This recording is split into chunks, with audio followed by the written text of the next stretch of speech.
4 of the 5 top-selling beers in the U.S. are light beers. But according to one recent study, we've been looking for beer alternatives. Sales are down for the 3rd year in a row. So Whit Johnson took a look at the critical marketing for the summer months. And good morning to you. With summer just around the corner, many of us are already thinking about backyard barbecues and days at the beach. And the $50 billion a year beer industry has some new ideas on tap. No, Bill, it tastes great. Less filling, George. Billy, it tastes great. Less filling, George. From bickering sports stars He's Spuds McKenzie, Bud Light's original party animal. to a lovable bull terrier named Spuds McKenzie, Put down your purse and I'll give you a Miller Lite. America's light beer commercials have evolved before our very eyes, It's a carry-all. No, it's not. making an undeniable impact on modern culture. Taste greatness. But 37 years after the first light beer was poured, the industry may be grasping for a new identity. I think this light beer category has lost touch with the beer drinker. Bud Light has it. And they got tied up in things like drinkability and taste. While those are good, valid reasons why for beer marketing, it's really about an emotional connection. Amid sagging sales, 2 of the world's largest breweries, Anheuser-Busch InBev and Miller Coors, are trying to reconnect, moving away from familiar themes of carbs, calories, and taste, Miller time. It starts with brothers. and opting instead for an image of brotherhood bound by beer. It's not just a good time.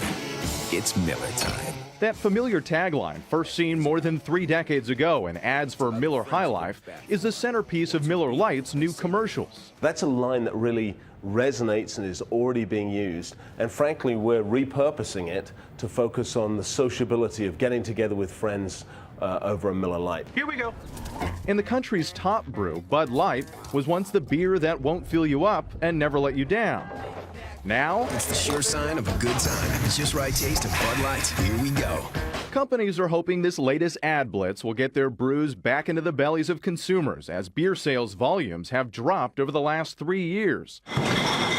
And while overall sales are down, one small segment of the beer industry, craft beer, is actually on the rise. These are fermenters. Stephen Hindy is president and founder of Brooklyn Brewery. The big brewers have lost about 7% of their market, about 15 million barrels of beer, which is a real great lake of beer. At the same time, craft brewers have grown double digits and gained about 3.5 million barrels. Craft breweries made an estimated $8.7 billion in 2011, a 15% increase from the year before. They now represent more than 5% of the U.S. beer market, its biggest share yet. How is craft beer expanding in America, and how fast? There are now more than 2,000 breweries in the United States. Brooklyn Brewery grew by 32% last year. This year we'll do about 180,000 barrels, about $40 million in sales. $40 million. Yeah, our business is booming. Will they ever be a substantial segment of the beer business?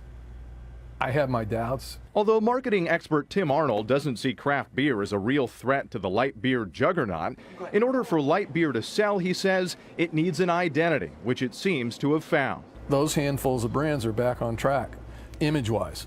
And so I think it's important that they stay with that. Because guys that leave nobody behind. And with summer approaching, breweries are hoping this latest image of brotherhood will quench the thirst of light beer drinkers everywhere. It's Miller time.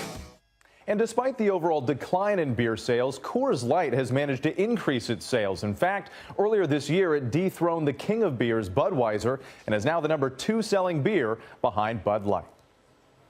Whit Johnson, thanks.